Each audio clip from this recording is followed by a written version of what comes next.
नमस्कार, मैं राकेश परमार और आप देख रहे हैं महत्वपूर्ण मुद्दा। मित्रों, महत्वपूर्ण मुद्दे में आज सबसे ज्यादा महत्वपूर्ण मुद्दा यह था कि दुनिया में एक खौफ का वातावरण उत्पन्न हो गया है। 9/11 में जो अमेरिका में हुआ था, अलकायदा के आतंकियों ने जो अमेरिका पर किया था, आज रूस पर वही पुनरावृत्त किया गया, वही दोहराया गया। दुनिया के दो सबसे तकनीक में दक्षता रखने वाले, सामरिक दृष्टि से मजबूत और दुनिया को यह पैगाम देते हैं कि अगर आप हमसे रक्षा सौदा की खरीदारी करेंगे तो आप चहुओं से सुरक्षित रहेंगे। यही भरम इजराइल को भी थी कि मेरे जो डिफेंस सिस्टम है वो दुनिया में उन्नत है, लेकिन अमेरिका आज रूस और करीब साल भर पहले इजराइल की जो स्थिति हुई वह दुनिया देख रही है। तो सबसे जरूरी है कि आप स्वयं में सुरक्षित रहें और चौकन्ना रहें, किसी तकनीक के सहारे ना रहें, क्योंकि तकनीक कई बार धोखा दे जाती है, जैसे इन 3 महान शक्तियों को दी है। खैर, आज का मुद्दा उससे ज्यादा गंभीर है, क्योंकि वो उसी तरह की स्थिति को भारत में उत्पन्न करने जैसा वातावरण बनाने के जिम्मेवार बन रहा है। आज बात यह कि देश में अवैध घुसपैठियों पर जो राजनीति हो रही है और अवैध घुसपैठियों को जिस तरीके से राजनीतिक संरक्षण दी जा रही है, उसकी निंदा कहीं से नहीं आ रही है। समय समय पर चुनावी लाभ लेने के लिए राजनीतिक दल के लोग कुछ बात निंदा के करते हैं, कहीं धरना प्रदर्शन और कुछ बयानबाजी करते हैं। अंतर खाने वो यही चाहते हैं कि यह बदस्तूर जारी रहे, क्योंकि कहीं किसी को लाभ है तो कहीं किसी को लाभ है, कहीं इसको विरोध करके किसी को लाभ मिल रहा है तो कोई इसका समर्थन करके लाभ ले रहा है। लाभ सभी राजनीतिक दल ले रहे हैं और नुकसान हम भारतवासियों का हो रहा है। 2-4 उदाहरण आपको दे दूंगा। मैं दिल्ली में रहता हूं, भारत की राजधानी है। मेरे घर से सटे ही बांग्लादेश की कैंप है, रेहानिया की कैंप है। देश में नहीं, दिल्ली में जितने ये अवैध कारोबार, ड्रग्स का कारोबार, लूटपाट और कई तरह की जो काम होता है, उसमें ज्यादातर बांग्लादेशी घुसपैठिए पाए जाते हैं। उनकी झुग्गी झोपड़ियों में से बरामदगी होती रहती है। और आज यह राजनीतिक मुद्दा नहीं बना। देश के प्रधानमंत्री का घर उस घुसपैठियों के घर से 12 किलोमीटर दूरी पर है। उत्तर प्रदेश और एक बुजुर्ग से इंटरव्यू, आप कब से आए हैं, आप कहां से आए हैं, तो बता रहे थे कि हम 12-13 साल से आए हैं और दिल्ली में रह रहे हैं। लेकिन जैसे कैमरा को देखी उस बच्ची ने कहा, भाव हटो भाई हटो, बड़ी दबाव से। वह यह बात को दर्शाता है कि उनमें कितना ज्यादा जागरूकता है कि भाई हम इस देश में रह रहे हैं और किसी को बताएं ना। बच्ची है 5-7 साल की, हमारी बच्चियां उस उम्र में गुड्डा गुड्डी की खेल खेलती हैं और वो कैमरे से सजग होकर के कितनी तत्परता से उस बुजुर्ग को मना कर रही है। यह उसके नस नस में, रग रग में बताई बसाई गई बात है। और हमारे नेता उसमें मजे ले रहे हैं। यह कभी घुसपैठ का राजनीतिक मुद्दा बनाया ही नहीं गया है, क्योंकि वो लाभ देता है। कहीं उसका विरोध करके कोई राजनीतिक दल लाभ ले रहा है तो कोई उसका समर्थन करके ले रहा है।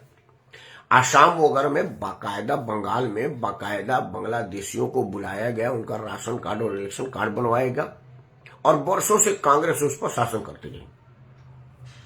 स्थिति आसाम में इतना बुरा हो गया कि जो भारत के मुसलमान थे वो इतना दुखी और पीड़ित हो गए बांग्लादेशी मुसलमानों से कि उन्होंने भारतीय जनता पार्टी को वोट दिया।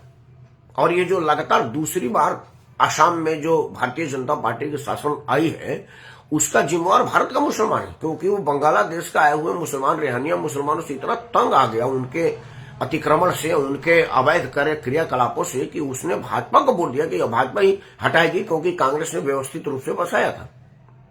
यह स्थिति हो रही है। लेकिन दिल्ली में एक नई तरह की कहानी केजरीवाल ने उठा दिया। संसद में जब भारतीय जनता पार्टी के राष्ट्रीय अध्यक्ष जेपी नड्डा अवैध घुसपैठियों की चर्चा कर रहे थे तो आम आदमी पार्टी ने उसको शानदार तरीके से पूर्वांचल का नाम जोड़ दिया। अब पूर्वांचल के नाम पर बिलबिलाहट हर आदमी को हो जाती है। दिल्ली में अभी पूर्वांचल एक पावर है, इसमें कहीं कोई दो राय नहीं है। पूर्वांचलियों को अपने बस में करने, अपने पाले में करने की जुगाड़ में हर आदमी रहता है। कोई आदमी सार्वजनिक से पूर्वांचलों का अपमान कर नहीं सकता, अनादर कर नहीं सकता, चाहे दिखावे के लिए सही। और सच्चाई को सिर्फ दिखावे के लिए अपना कहते हैं, अंदर खाने तो वो अपना ही काम करते हैं, आपका कुछ नहीं करते। उसका दो उदाहरण आपको देता हूं। भारतीय जनता पार्टी मनोज तिवारी को अध्यक्ष बना सकती है, लेकिन जब टिकट देने की बारी आएगी तो फिर कुछ लोगों को देगी। पूर्वांचल समाज के जो पूर्वांचल सेल का अध्यक्ष होता है भाजपा का, उसको अब तक कहीं से किसी ने टिकट नहीं दिया। मनीष को बड़ी जोर जद्दत के बाद दिल्ली कैंट से टिकट मिला, वो भी वो किस कीमत पर लिया, कैसे लिया, वो चर्चा का विषय नहीं है, वो सब जानते हैं। दिनेश प्रताप सिंह उनका था, उनका विनय प्रताप था। इन सब लोगों को निगम उगम में एडजस्ट किया जा रहा है। विधायक बनने की हैसियत किसी की नहीं मानी गई। वही हाल कांग्रेस में रही। आम आदमी पार्टी में तो खैर कोई सेल ही नहीं है। आम आदमी पार्टी पूर्वांचल के इर्द गिर्द घूमता है और पूर्वांचल के लोगों ने उसका समर्थन दिया है, तो आम आदमी पार्टी ने भी पूर्वांचल को नेता बनाया है। आज आम आदमी पार्टी में जितने भी दूसरे नंबर के नेता हैं अरविंद केजरीवाल के बाद, हालांकि केजरीवाल तो सबको ठुल्ला कहता है, नेता तो किसी को मानता नहीं, लेकिन हम तो मानेंगे।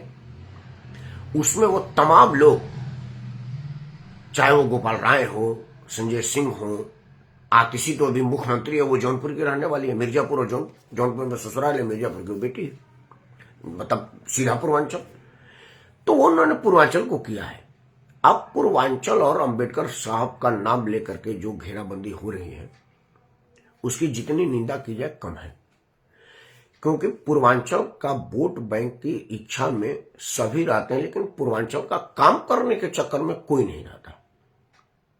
किसी भी पार्टी ने पूर्वांचल के बच्चों के लिए कुछ काम नहीं किया। आज बाबा साहब भीमराव अंबेडकर के नाम का इस्तेमाल करने के लिए, प्रचार करने के लिए, उसके वोट बैंक को अपना दावेदारी करने के लिए केजरीवाल ने कहा है कि हम दलित बच्चों को शिक्षा के लिए यूनिवर्सिटी में भेजेंगे, जितना पैसा लगेगा हम देंगे। बड़ी अच्छी बात है, खूब अच्छी पहल है। लेकिन उसने ये नहीं कहा कि पूर्वांचल के बच्चे, क्योंकि दिल्ली में दलितों से ज्यादा दयनीय स्थिति पूर्वांचल के बच्चों की है।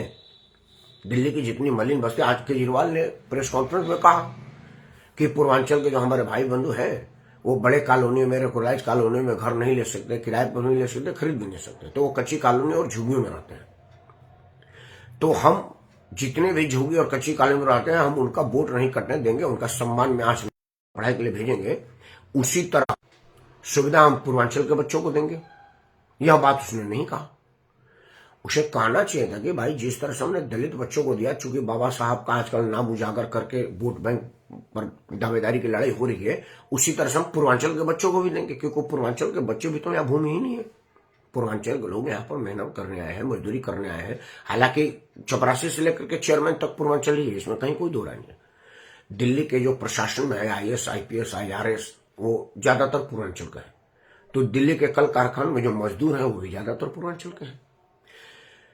पूर्वांचल के लोगों की बड़ी बड़ी कोठियां और फार्म हाउस है, तो उस कोठी के गेट पर चौकीदारी करने वाला भी पूर्वांचली है। मतलब दोनों ही स्थिति है। केजरीवाल वहां फार्म हाउस वाले को तो अपना मानता है, लेकिन उसके गेट पर चौकीदारी करने वाले को अपना भी नहीं मानता। अगर उसको पूर्वांचल से प्यार होता तो आज जो दलित बच्चों के लिए अनाउंस किया, हालांकि वो भी ड्रामा है, उससे होने वाला नहीं है, लेकिन झूठाई से जो अनाउंस किया उसमें ये कहा था कि भाई हम पूर्वांचल के बच्चों को भी देश दुनिया में जहां वो पढ़ना चाहे वो पढ़े, हम उनके शिक्षा की खर्च उठाएंगे, क्योंकि रेवड़ी बांटना और खजाना खाली करना केजरीवाल का काम है। तो उसमें उसने पूर्वांचल का नाम नहीं लिया। हम इस बात की निंदा करते हैं। और अंत में दो बात और कहना चाहेंगे कि आखिर हमको किसी के सहारे की जरूरत क्यों पड़ रही है? हम किसी का वोट बैंक क्यों बन रहे हैं? हम स्वयं में इतने शक्तिशाली हैं कि कुछ भी कर सकते हैं। फार्म हाउस हम खरीद सकते हैं और चौकीदारी भी हम ही कर सकते हैं, तो ये फार्म हाउस और चौकीदारी के बीच की शक्ति हम क्यों नहीं बन सकते? हम आपसे प्रार्थना करते हैं बतौर अध्यक्ष पूर्वांचल समाज राकेश सिंह परमार कि मित्रों, अपना अकल लगाए, बहकावे में न आए। आपका कौन आदमी, आप उसी को मतदान करें, क्योंकि पूर्वांचल का नाम लेकर के किसी और समुदाय को टिकट थमा दिया जाता है।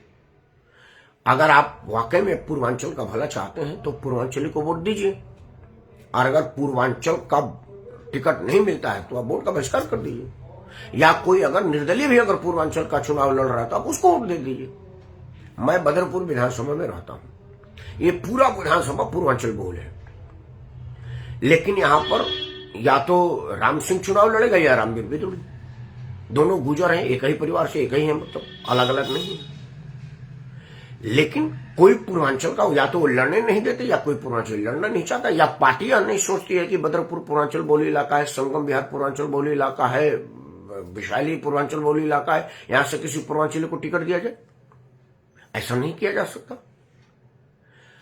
अगर इस तरह की कोई बात आती है और आप वाकई पूर्वांचल करना चाहते हैं तो मैं एक बार पुनः आपसे कहता हूं कि आप हट जाइए पार्टी लाइन से। आप किसी पार्टी का सदस्य हो सकते हैं, किसी पार्टी के पदाधिकारी हो सकते हैं, लेकिन वो आप इसीलिए हैं क्योंकि आप पूर्वांचली हैं, क्योंकि आपको कोटे के तहत नियुक्ति मिली है। आप किसी पार्टी के प्रचार मंत्री हैं, किसी पार्टी के संगठन मंत्री, किसी पार्टी के कुछ है, वो आपको इसलिए दिया गया है ताकि आप पूर्वांचल का प्रतिनिधित्व करते हैं और पूर्वांचल का वोट बैंक को कब्जा करने के लिए आपको एक सिंबल दे दी गई है, आपको एक बेचने का आधार बनाया गया कि आपका नाम को बेचा जाएगा, आपको बेचा जाएगा। तो आप अपने आप को मजबूती बनाए रखने के लिए, मजबूत रहने के लिए साबित करिए। मान लीजिए कि मैं किसी पार्टी से चुनाव लड़ रहा, कोई अदना आदमी पूर्वांचल का कहीं से चुनाव लड़ गया, लोटा कटोरा गिलास तलवार फूल पत्ती कुछ चुनाव निशान मिला, और बाकी जो राष्ट्रीय पार्टियां हैं, रिकॉग्नाइज पार्टियां हैं, भाजपा, कांग्रेस, आम आदमी, सपा, बसपा और उनमें से किसी पूर्वांचली ने चुनाव नहीं लड़ा या पार्टियों ने उनको टिकट नहीं दिया। अब आपको क्या करना है? आप जाइए मतपत्र को दीजिए, पूर्वांचल का मेरा भाई कौन है वो किसी भी निशान पर आप उसको वोट दे आइए। आपका आदमी चुनाव जीतेगा नहीं, मैं जानता हूं, क्योंकि बिना पार्टियों के सहारे के बड़ी मुश्किल से चुनाव जीता जाता है। वो नेम फेम वाले आदमी जीते, साधारण आदमी नहीं जीत सकता। आज का चुनाव प्रक्रिया ऐसी होगी, लेकिन फायदा क्या होगा? जब वोटों की काउंटिंग होगी तो कहा जाएगा कि भाई बदरपुर विधानसभा में इतने पूर्वांचली है, क्योंकि एक पूर्वांचली बच्चे को टिकट मिली है, मतदान इतना मिला है। तो जब अगले बार होगा तो कहा जाएगा कि भाई यह टिकट इन्हीं को दिया जाए। इसका मैं उदाहरण बता रहा हूं। बलिया में एक विधायिका है केतकी सिंह। केतकी सिंह का टिकट भाजपा ने काट दिया इससे पहले वाले विधानसभा में। केतकी सिंह निर्दलीय चुनाव लड़ी, भाजपा कैंडिडेट हार गया और दूसरे नंबर बहुत कम वोटों से चुनाव हारी, बहुत कम वोटों से। उसने अपनी शक्ति दिखाई। तब जाकर के जब अगली बार अभी जो विधानसभा चल रहा है, जब इसकी बारी आई तो भाजपा ने केतकी सिंह को चुनाव लड़ाने का मन बनाया और टिकट अनाउंस करने वाली थी। तब तक समझौता में वो सीट सुभाषपा के पास चला गया, लेकिन भाजपा को पता था कि अब की बार भी अगर वो निर्दलीय खड़ी हो जाएगी तो सुभाषपा भी हार जाएगा। उसने सुभाषपा को समझाया कि भाई टिकट तुम्हारा रहेगा, कैंडिडेट मेरा रहेगा, केतकी चुनाव लड़ाई। और केतकी चुनाव लड़ी और जीत गई। वो अगर चुनाव इंडिपेंडेंट नहीं लड़ी होती, उसके पीछे इतना वोट बैंक नहीं होता, तो फिर केतकी को चुनाव नहीं लड़ाया जाता। अगर बढ़ जाती कि चलो पार्टी ने टिकट नहीं दिया तो क्या करें, हम एक वफादार सिपाही हम नहीं लड़ेंगे, तो उसके शक्ति का पता नहीं चलता। वह बात हर जगह लागू है। दिल्ली में भी वह लागू है कि अगर आपको टिकट नहीं मिल रहा है और बेमतलब लोग मुंह की दिखावा कर रहे हैं, तो आप अपने लोगों को मतदान दीजिए, उनके पीछे वोट बैंक मजबूत कीजिए और गिनती करवाइए कि इतना वोट आपका है, तब जाकर के आपका सम्मान होगा। इसलिए नहीं सम्मान होगा कि आप पूर्वांचली है और आप पश्चिमांचली हैं। यह बात का ध्यान रखें और ये निरर्थक के प्रचार, अनर्गल प्रचार और बेमतलब के प्रचार से दूर रहिए।